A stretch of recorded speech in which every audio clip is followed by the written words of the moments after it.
Sud Radio. Bonne année! La vérité en face. Très belle, très heureuse année 2025 à vous et à vos proches. Patrick Roger. Ouais, on est sur le dance floor de l'actualité. C'est ça, avec Jamel. Ça surprend, Eric Tegner. Bonjour. Ah oui, bonjour Patrick et bonne année à tous les auditeurs de Sud Radio. Oui, absolument. Journaliste président de Frontières et Alex Darmon, journaliste politique, la chaîne YouTube Les Indécis. Bonjour notamment. Patrick, bonjour Eric, bonne année à vous tous. Ouais, parce que beaucoup de documentaires aussi. Oui, Vous êtes un jeune chef d'entreprise également. Tous les deux, d'ailleurs. Bon, l'actualité. Tiens, d'ailleurs, si, avant de revenir sur le duo Darmanin-Retailleau, sur Macron, l'année des référendums ou de la démission, c'est ce qu'on va aborder dans un instant. Est-ce que si vous étiez aux manettes de ce pays, est-ce qu'il y a une mesure que vous adopteriez, vous voudriez faire adopter pour la France? Je vous prends un petit peu au dépourvu, mais parfois c'est ce qui semble le plus inné, qui arrive spontanément effectivement à l'esprit. Qui veut commencer? Eric Tegner. Alors moi, si on me pose la question, il y a évidemment ma marotte, ça veut dire qu'il y a la question migratoire qui est attendue depuis des années. Pourquoi je dis que ça serait ce qu'il faudrait mettre en place? C'est parce que c'est ce qui n'a pas été fait depuis les 30 dernières années en fait. Donc c'est pour ça que lier la question du référendum à la question migratoire, elle serait intéressante. Et de l'autre côté, d'un point de vue économique, je pense que ça serait plutôt le non-remplacement d'un fonctionnaire sur deux. On parle beaucoup d'économie en ce moment. J'aimerais rappeler Emmanuel Macron qu'en 2017, il s'était fait élire sur la promesse de supprimer 120 000 postes de fonctionnaires. 120 000, les gens l'ont oublié. C'était beaucoup François Fillon qui défendait cette idée. 250 000. Oui, 250 000 et Emmanuel Macron était... Mais 120 000 quand même. Imaginez, à l'époque, c'était le modéré, il était à 120 000. Aujourd'hui, plus personne ne parle de la suppression de postes de fonctionnaires. Et je rappelle à nos auditeurs que le but n'est pas d'enlever un emploi à ceux qui travaillent en ce moment. C'est de ne pas en remplacer un sur deux. Parce qu'en Allemagne, on voit par exemple, ils ont beaucoup moins de fonctionnaires au nombre d'habitants qu'en France et ça fonctionne très bien. Ah bah ça ne fonctionne pas du tout. Mais non, mais je plaisante évidemment. Je vous provoque. Ça devait être le chaos. Moi, ça serait une réforme sur le travail. Oui. Sur le travail, mais puisqu'on vous parlez de l'Allemagne, un peu à l'image de l'Allemagne, ce qui avait été fait dans les années 2000, où on a vu que le chômage avait baissé avec les CDI à temps partiel. Moi, je suis pour révolutionner le travail en France. En fait, c'est peut-être le chef d'entreprise. Ouais, mais c'est le chef d'entreprise vous avez parlé de ça. Je pense que je suis pour révolutionner le travail dans son temps de travail, dans les contrats à durée indéterminée à temps partiel. Moi, je suis pour ça aussi, pour essayer de répartir mieux la force de travail. CDI à temps partiel. À temps partiel, ce qui avait été fait en Allemagne dans les années 2000, où le chômage avait chuté complètement et où, à l'époque, imaginez-vous, la dette s'envolait à 70% du PIB en Allemagne. Ils n'avaient pas le choix. Et donc, je serais plus pour ça et faire travailler, par conséquent, comme ça avait été là aussi fait en Allemagne, le pouvoir politique avec le patronat. Ouais. Bon, cette idée, d'accord. Oui, très bonne. Idée purement libérale. Oui, mais ça m'étonne de vous, mon cher Alex Darmon. Vous êtes plutôt centriste. J'ai toujours dit que j'étais du centre, et le centre, c'est aussi le travail, le progrès. Oui, par conséquent, je suis pas particulièrement pour Macron, mais Macron, c'est ce qu'il promet en arrivant. L'ubérisation de la société, libéraliser le travail. Il l'a fait en partie. Il l'a fait, mais il a arrêté. Il l'a fait, mais il a arrêté. C'était la problématique, c'est qu'il a fait du bon travail quand même sur les allégements de charges, par exemple, sur les bas salaires. Moi, je prends mon cas particulier au mois de septembre dernier, tant que l'équipe fonctionnait bien, etc. Globalement, il y en a certains, je les ai un petit peu augmentés. Sauf que d'un coup, on se retrouve avec le gouvernement Barnier qui arrive et qui dit, en fait, il y aura plus d'allègement de charges sur les bas salaires. Et là, vous dites, en fait, ce que ça va vous coûter, c'est l'équivalent d'un salarié. Et étant donné que je les ai déjà augmentés, je peux pas leur diminuer, je vais devoir peut-être faire une rupture de période d'essai ou renvoyer un CDI. C'était catastrophique ce qu'ils proposaient. Donc, il faut d'abord de la stabilité pour les entrepreneurs, parce que le CDI, vous vous engagez pas à vie, mais sur plusieurs années avec un salarié. Alors d'ailleurs, le CDI, sans être remis en question, mais certains jeunes ne sont pas toujours favorables. Mais tous les jeunes aujourd'hui ne sont plus favorables au CDI. Pas tous, parce que franchement, la majorité. J'en ai en fait un certain nombre qui disent je voudrais bien quand même un CDI parce que ce serait plus simple pour moi pour pouvoir acheter, parce que la société est organisée ainsi que si vous ne proposez pas un CDI pour louer un logement, pour acheter, pour avoir un emprunt, par rapport aux cautions et tout, mais non, mais c'est en train de changer et d'évoluer considérablement, surtout dans nos métiers, dans les métiers des médias ou dans les métiers de la production audiovisuelle. Aujourd'hui, vous avez beaucoup de freelance ou de gens comme ça qui travaillent, donc c'est en train d'évoluer et de changer. Mais dans tous les autres secteurs, est-ce qu'on pourrait mettre parce que le CDI n'évolue pas. Le CDI aujourd'hui, il existe sous cette forme qui est contrat à durée indéterminée. Vous avez un contrat, un nombre d'heures, vous êtes cadre, pas cadre, et puis derrière, après, ça déroule. Et les évolutions sont très peu nombreuses dans le cadre du CDI. C'est pour ça que je vous dis que moi, si demain j'étais aux affaires, ce qui ne m'intéresse pas, je tiens à passer le message, si demain j'étais aux affaires, ce qui m'intéresserait, ça serait de réformer le travail. On parle de réforme chômage, on parle de réforme retraite, mais on commence même pas par le début qui est le travail. Le travail, c'est la première chose qui arrive dans la vie d'un homme ou d'une femme. Revaloriser, parce qu'il y a quand même une réalité aussi, c'est qu'aujourd'hui les jeunes veulent moins travailler qu'avant, pas stigmatiser, mais on est plus passé à des gens qui veulent cotiser un nombre de jours de congé que de gens qui veulent tout simplement travailler. Et donc ça, c'est un problème. On parlait des heures à un moment. En fait, quand on est jeune, etc., on n'est pas censé compter en soi les heures, mais on a tellement tout normé, en fait, que ça devient absolument catastrophique aujourd'hui, la gestion. Et les jeunes ont de moins en moins envie de travailler. Je trouve que le télétravail au moment du Covid, c'était une catastrophe, parce que finalement, une entreprise est obligée de proposer du télétravail aujourd'hui, alors que c'est très dur de maintenir un employé à distance. On revient un peu en arrière sur le télétravail. Ils sont habitués, ils prennent ça pour un acquis. Oui, c'est vrai. Au moment du Covid, c'était obligatoire, donc c'était pas une catastrophe. Non. Heureusement qu'il y a eu même le télétravail au moment du Covid. En impact. Mais par contre, après, je suis d'accord. Aujourd'hui, c'est devenu une normalité. Quand vous faites des réunions avec avec vos salariés ou d'autres choses comme ça, la première question, c'est quelle est la politique télétravail dans une société. Et d'ailleurs, on est le dernier pays en Europe à pratiquer autant de télétravail, et ça se voit sur notre productivité et notre efficacité. Voilà. Parce qu'il peut y avoir de la souplesse. On oublie aujourd'hui. De la souplesse dans l'application, à la fois sur les contrats, ce que vous dites, un CDI, également sur le télétravail. Il faudrait qu'on ait un cadre un petit peu moins rigide, quoi. Oui, bien sûr. et Emmanuel Macron là-dessus a fait du bon boulot. Être contre systématiquement le télétravail, c'est une connerie. Être schématiquement aussi que pour du télétravail, c'est une bêtise. Ça dépend bien sûr des activités. C'est surtout les quand grosses vous faites boîtes. l'entretien des routes, est-ce que vous pouvez le faire en télétravail? Non. Quand vous tournez une émission, est-ce que vous pouvez le faire en télétravail? Non, c'est pas possible non plus. Donc en fait, il faut savoir adapter et mettre le curseur quelque part. Mais encore une fois, j'insiste là-dessus je parle de réforme du travail, parce que cette réforme du travail, elle doit intervenir avec tous les acteurs du marché. Aujourd'hui, quand vous parlez, que ce soit du chômage, du travail ou de la retraite, vous avez l'impression qu'une seule personne dans le système économique ou dans le système social a la bonne réponse. Mais c'est pas vrai. La réalité, encore une fois, je prends cet exemple de l'Allemagne dans les années 2000, où vous avez Gerhard Schröder qui fait cette réforme, il s'associe avec le directeur des ressources humaines qu'il nomme de Volkswagen, qu'il nomme à une commission de travail, ils travaillent ensemble, ils mettent en place des systèmes, et Gerhard Schröder n'est pas réélu, mais Angela Merkel continue derrière.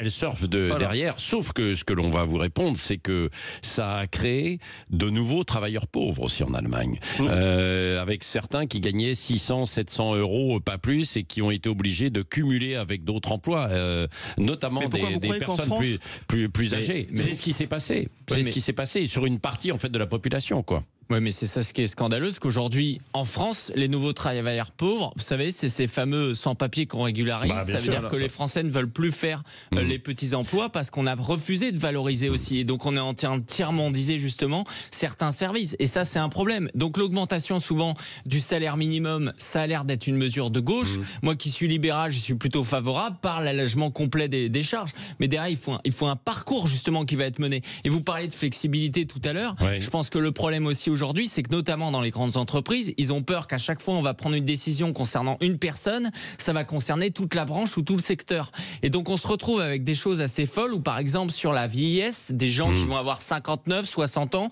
qui vont être proches de la retraite, qui vont avoir besoin parfois de s'occuper, moi j'en connais, de leur père par exemple, qui peut avoir 85 ans ou 90 ans, et qui vont se dire j'aimerais aller en télétravail pour m'en occuper, et de toute façon ma mission je peux la mener en télétravail, et ces grandes entreprises ne lui donnent pas la possibilité de le faire parce que sinon ils ont peur que ça s'applique à tout le monde. C'est ça le problème, c'était les fameuses primes, etc. On se dit si on en donne à un salarié, on doit le donner à tout le monde. Et ça, il faut le flexibiliser beaucoup plus. Oui. Allez, vous voulez réagir, tiens, à ce sujet, autour de ces propositions, très intéressant. Est-ce qu'il faudrait revoir le CDI? Est-ce qu'il faut arrêter le télétravail? Est-ce qu'il faut revoir et avoir une réforme du travail? Vous pouvez réagir, 0826 300 300, je vous donnerai la parole dans La Vérité en face dans un instant avec Éric Tegner et Alex Darmon, comme chaque vendredi. Et puis on va aborder aussi le duo Darmanin-Retailleau, premier conseil des ministres de l'année, premier conseil des ministres du gouvernement Bayrou, et puis Macron, l'année des référendums ou de sa démission. 9h-10h, Sud Radio, la vérité en face, Patrick Roger. Il est 9h36, je le disais, c'est le premier conseil des ministres. Et il y a un duo qui est dans ce nouveau gouvernement de François Bayrou. Il y en a deux qui sont particulièrement scrutés. Bruno Retailleau, qui a une forte cote de popularité, et puis Darmanin, alors qui a changé un petit peu d'adresse, mais qui est toujours là, ministre de la Justice. Alors ça va pas être la même musique qu'avec Didier Migaud, probablement, mais est-ce qu'il ne va pas y avoir une rivalité d'ailleurs entre les deux ministres de la Justice et de l'Intérieur, sachant que Darmanin vient de l'Intérieur. Alex Darmon et Éric Tegner. Non mais moi en fait, j'avoue que je suis assez surpris, et ça me surprend toujours, qu'on oublie très vite en politique. Gérald Darmanin, moi je veux pas juger son bilan à l'intérieur, mais si juste on s'y penche 2 secondes, quand j'entends depuis quelques jours que son bilan est formidable, Gérald Darmanin c'est surtout un très bon communicant, et il a le droit, et tant mieux. Mais quand vous prenez son bilan et que vous le déroulez au ministère de l'Intérieur pendant 4 années, entre 2020 et 2004, c'est plein d'échecs aussi, c'est quand même, on l'oublie souvent, mais la loi immigration ratée, et donc forcément une dissolution forcée juste derrière. C'est les primes JO qui n'ont toujours pas été payés parce qu'on n'a pas le budget. Donc quand il dit qu'il veut avoir un budget important, bon courage, parce qu'il a même pas réussi à stabiliser et à renforcer ce budget à l'intérieur, même s'il a un peu augmenté. Des primes des fonctionnaires, des policiers qui ont protégé, n'ont toujours pas aujourd'hui été payés. Gérald Darmanin, c'est quand même le ministre de l'Intérieur, de la fermeté peut-être, mais où les OQTF, qui est un sujet qui t'est cher, les OQTF n'ont jamais été aussi peu appliqués. Gérald Darmanin, il a peut-être un bilan fantastique sur d'autres points, mais c'est aussi le Stade de France raté, rappelez-vous, sur la finale de la Ligue des Champions. Donc là, on nous dit, on va faire preuve de fermeté. Place net XXL sur le trafic de drogue. Bon. Place net XXL sur le trafic de drogue. D'ailleurs, à l'époque, je rappelle que ça avait été fait en liaison avec Éric Dupond-Moretti, qui était déjà ministre de la Justice, qui il réinvente pas quelque chose, Gérald Darmanin, en faisant la place net XXL dans les prisons. Ça avait été fait par l'ancien garde des Sceaux, Éric Dupond-Moretti. Je parle pas de Didier Migaud, qui a été inexistant pendant 3 mois. Si la comparaison, qui dit qu'il arrive avec de la fermeté, elle doit être faite avec quelqu'un, c'est avec Éric Dupond-Moretti et pas avec Didier Migaud. Après, sur sa relation avec Bruno Retailleau, oui, il va y avoir une concurrence, c'est certain. Et ça, on peut pas le nier. Est-ce que ça serait une complémentarité? J'en suis pas sûr. Oui. Éric Tegner? Il y a une concurrence, ça c'est bien naturel. Je pense que plutôt Retailleau, il est plutôt sur l'axe DLR, Darmanin, il est dans l'axe macroniste, etc. Donc s'il y a une vraie concurrence et une vraie bataille, ce sera plutôt après, s'ils se lancent tous les deux à l'élection présidentielle. Moi je rejoins ce qui a été dit sur Gérald Darmanin, et j'ajouterais d'ailleurs à ce brillant exposé le fait que quand on parlait d'OQTF, donc de peut-être de négociations avec des pays comme l'Algérie, lui quand il allait en Algérie, il déposait une gerbe de fleurs sur des tombeaux de gens du FLN. Darmanin, c'était ce type de personnage qui également sortait du ministère de l'Intérieur en disant que s'il s'était appelé Moussa, il n'aurait pas eu ce type de travail. Donc c'était une sortie à la limite d'une forme de mise en avant d'un racisme d'État en France qui était scandaleux. Moi je trouve que ce qu'il y a d'intéressant en revanche, c'est que ce sont 2 personnes qui sont revendiquées de droite comme telles, Darmanin, Retailleau.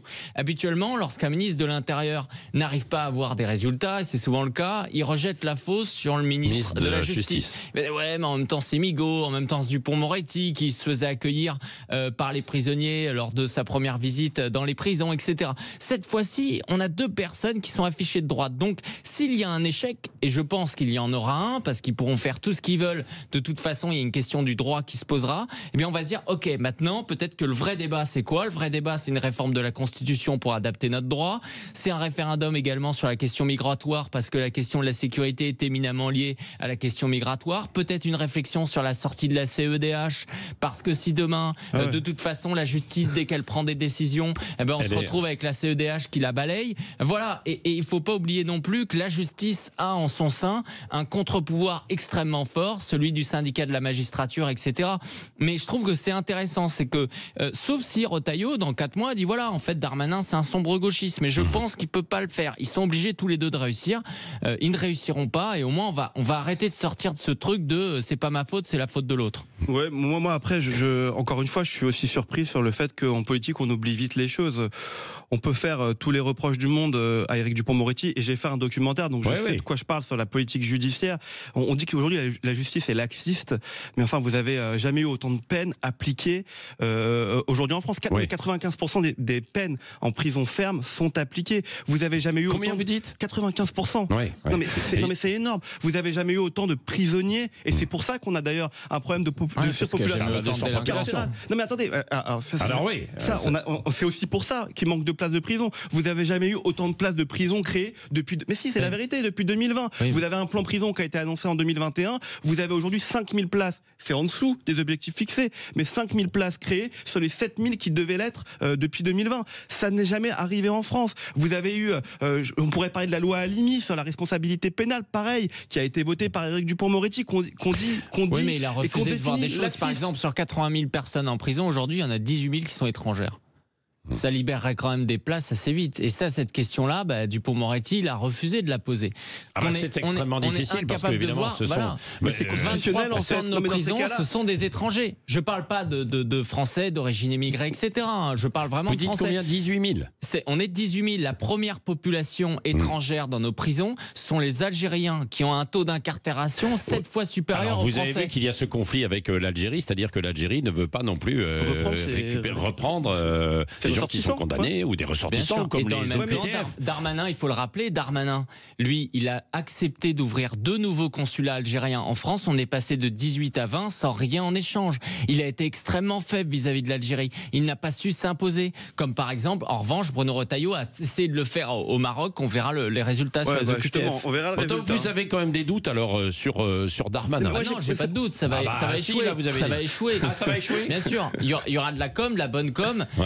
C'est bien qu'en ce moment tout le monde y croit un peu, mais parce qu'en fait déjà le ministre de la Justice n'a pas de pouvoir. C'est pas parce qu'il y a un contre-pouvoir. C'est pas vrai, et ensuite parce qu'on a un problème de droit. Aujourd'hui, c'est notamment sur beaucoup de questions le droit européen.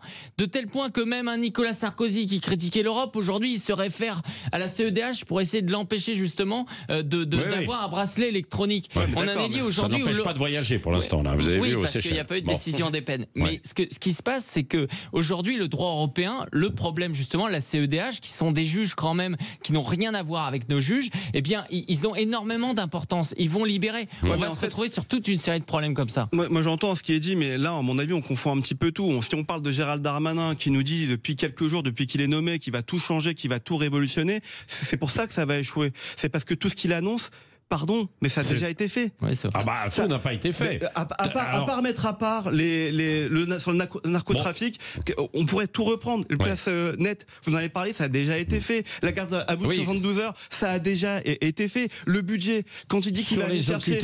Sur les OQTF, c'est une politique globale avec le ministère de l'Intérieur. On ne peut pas dire que le couple Darmanin-Dupond-Moretti n'avait pas travaillé ensemble sur les OQTF. D'ailleurs, je vois sur les réseaux sociaux, il y a... Alors ça c'est faux, parce que Retailleau, quand il est arrivé, il a découvert qu'il y avait une baisse d'OQTF sur l'année. Ça veut dire que les préfets donnaient moins d'OQTF. On n'a pas encore les chiffres de 2023. Mais on se retrouvait avec... C'est pour ça que quand Retailleau il est arrivé, il a tenu tout de suite... Moi j'avais eu le cabinet de Retailleau qui disait on a fait passer tout de suite une circulaire parce que les préfectures cette année ne délivrent pas assez d'OQTF. C'était en baisse la délivrance d'OQTF parce qu'étant donné qu'ils n'étaient pas appliqués et qu'il y a ce fameux taux de non-application, une bonne façon de faire baisser un taux, c'est d'en donner un peu moins. Donc c'est toujours trafiquer les chiffres. Et ça, Darmanin, il avait été très faible là-dessus. Et d'ailleurs, Retailleau avait critiqué le bilan de Darmanin lorsque justement il y a la passation de pouvoir. Il fait avec doigté et politesse. Mais ce que je veux vous dire par là, c'est que Darmanin, il fait beaucoup d'effets d'annonce. Gérald Darmanin, il fait beaucoup d'effets d'annonce. D'ailleurs, un peu comme Bruno Retailleau, il faudra avoir le bilan. Mais ce qu'on oublie, c'est qu'il y a un Parlement derrière tout ça. C'est que pour faire ses lois, pour faire appliquer ses idées, il faut avoir le vote du Parlement. Il faut avoir du budget. On nous a répété que Gérald Darmanin avait été voir la ministre des Comptes publics lundi matin. On n'a pas eu de retour sur son arbitrage. Mais en attendant, il faut quand même mettre en comparaison ce qui a été fait entre 2020 et 2024 parce que la politique, c'est long, ça demande du temps. Il y a eu une augmentation de budget de près de 40% négociée par Éric Dupond-Moretti. Gérald Darmanin est en train de nous dire qu'il va réussir à avoir égal, voire plus J'attends de voir. Ouais. Franchement, j'attends de voir. Sur les moyens, je suis d'accord. Écoutez, on verra. Le duo, en tout cas, Darmanin-Retailleau, il est très attendu par beaucoup de Français. Pas tous les Français, mais par beaucoup de Français. Alors, sur son efficacité, sur la mise en place de la politique. C'est vrai, mais Darmanin, il ne faut pas se tromper, c'est que notamment à droite, qui est quand même un de ses secteurs de prédilection, il n'est pas très apprécié. Les Français ont en tête qu'il fait beaucoup de communication, je trouve. Et donc, il y a quand même un problème de perception de son image. Oui, et puis là, il y a par exemple un auditeur qui dit voyons aussi ce qu'ils vont faire sur les OQTF. Il y a eu le cas de ces 2 personnes qui étaient sous OQTF, arrêtées pour cambriolage et puis qui ont été relâchées immédiatement. Donc, que faire dans ces conditions? Alors évidemment, il faut descendre au niveau local pour faire appliquer en fait un certain nombre de décisions. C'est à eux aussi, bien sûr, de passer ces directives, quoi. Et puis peut-être de changer un petit peu par rapport à ce qui s'était fait ces derniers mois. Et le QTF, Patrick, c'est aussi lié au ministre des Affaires étrangères et à Emmanuel Macron, parce qu'on ne dit pas, mais le domaine réservé du président, c'est les affaires internationales. Si on dit que le problème, c'est les laissez-passer consulaires, ça veut dire que ça concerne Emmanuel Macron. Allez, tiens, à propos d'Emmanuel Macron, nous en parlons dans un instant, justement, dans La Vérité en face. Que va-t-il se passer? Est-ce que ça va être l'année des référendums?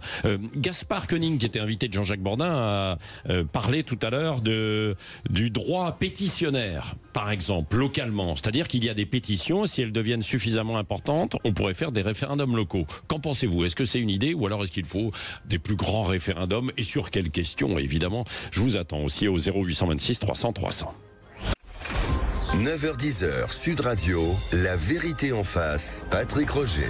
La Vérité en face avec Éric Tegner, président de Frontières, journaliste, et Alex Darmon, journaliste politique aussi, avec la chaîne YouTube Les Indécis, chaque vendredi. Et cette question, donc, Emmanuel Macron, lors des vœux, qui a parlé de consultation, de demande aux Français.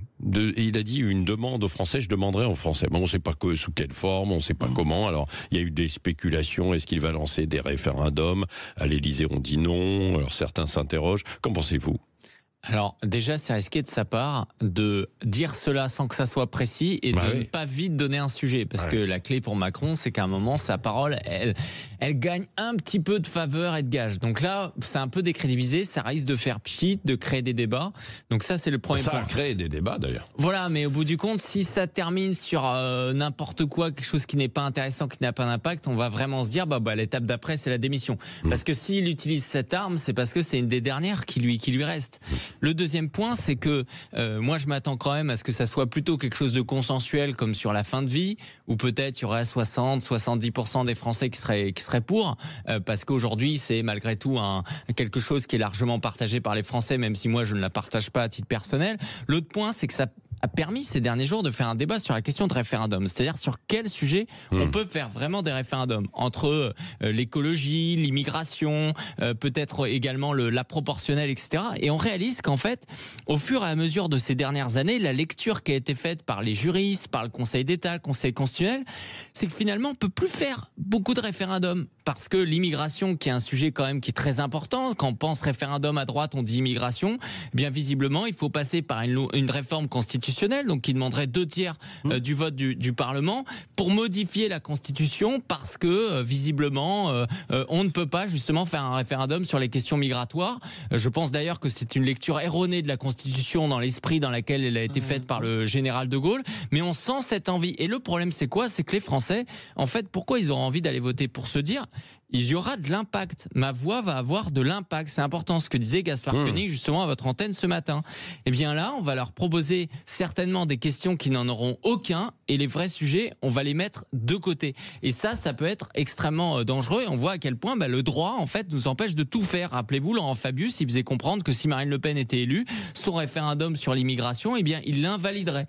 On en est quand même là. Donc sa petite sortie, selon vous, pour faire pchit, quoi. Pchit, et en plus, ça ne dépend pas de lui, parce que ça doit être sur proposition du Premier ministre, donc de François Bayrou. François Bayrou peut lui dire en fait non, je suis pas d'accord.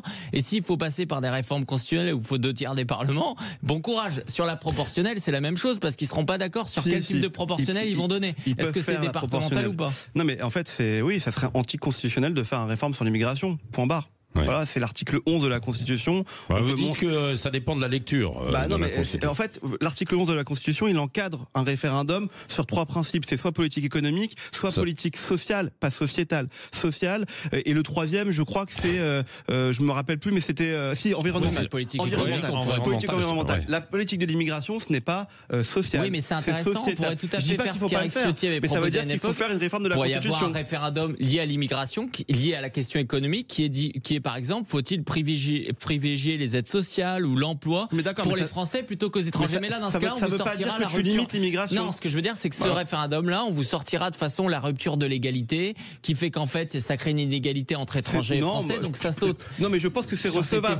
Non, je pense que ça, ce genre de référendum est recevable. Mais c'est le Conseil constitutionnel qui va trancher. C'est recevable même par le Conseil constitutionnel. En revanche, un référendum sur la politique d'immigration en tant que tel, effectivement, il n'est pas possible. Et de toute façon, objectivement, il avait déjà promis ça pendant le grand débat, Emmanuel Macron, des référendums. Il l'avait promis. La Convention citoyenne sur le climat. Et d'ailleurs, il n'a pas écouté les référendums qui ont été tenus à ce moment-là. Et aussi plus globalement, si on s'y intéresse vraiment à ces référendums, le dernier, il a lieu en 2005. C'est sur c'est aussi pour ratifier les traités qu'on peut faire un référendum. Voilà. Il avait été fait sur le traité européen. Il y a eu le traité de Lisbonne 2 ans plus tard qui n'avait pas tenu compte du vote des Français qui avaient voté. Pourtant, à l'époque, rappelez-vous, à 70%, c'était massif. Donc, est-ce que vraiment les Français vont aller voter demain sur un référendum qui ne les intéresse pas forcément complètement ou un petit peu? Moi, je suis d'accord sur la fin de vie. Je pense que les Français iront voter. Pourquoi? Parce que d'abord, la santé, c'est la priorité première des Français. Non, mais puis ils auront l'impression quand même que leur vote, je pense, aura un impact. Il y aura un vrai clivage dans la société. Non, il n'y a pas de clivage. Si, c'est pas 60-70%. Les gens, ils veulent un vrai truc, ils veulent sentir. Je suis pas d'accord. C'est un vrai débat de société, la fin de vie. Si l'objectif, c'est de la démocratie, il nous faut un sujet où, en fait, si le camp d'en face, le camp entre guillemets contre les élites, donc ça veut dire le camp aujourd'hui qui ne va pas voter, gagne, il y a une sorte de bouleversement sur la scène aujourd'hui politique. Mais ça, on refuse, donc on va pas parler d'Europe.